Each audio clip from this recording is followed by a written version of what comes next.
يا عبادي الذين آمنوا إن أرضي واسعة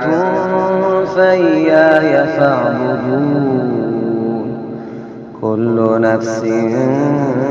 ذائقة الموت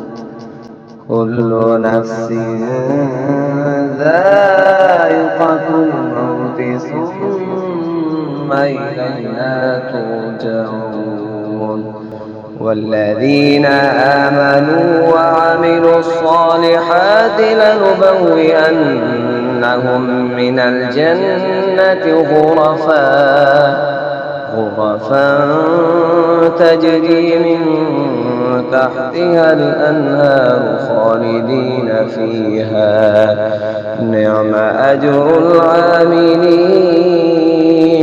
الذين صبروا وعلى ربهم يتوكلون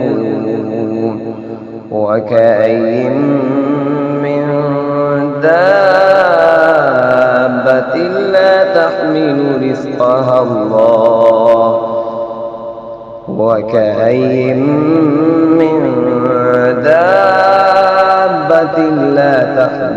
رزقها الله يرزقها وإياكم وهو السميع العليم ولئن سألتهم من خلق السماوات والأرض وسخر الشمس والقمر ليقولن الله فأنى يؤفكون الله يبسط الرزق لمن يشاء من عباده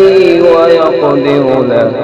إن الله بكل شيء عليم ولئن سألتهم من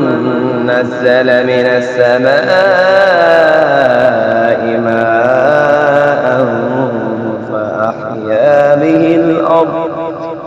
فأحيا به الأرض من بعد موتها ليقولن الله قل الحمد لله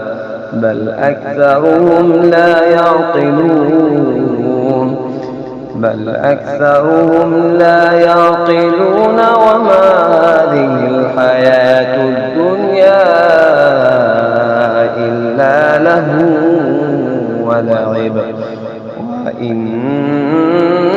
الدار الآخرة لهي الحيوان لو كانوا يعلمون.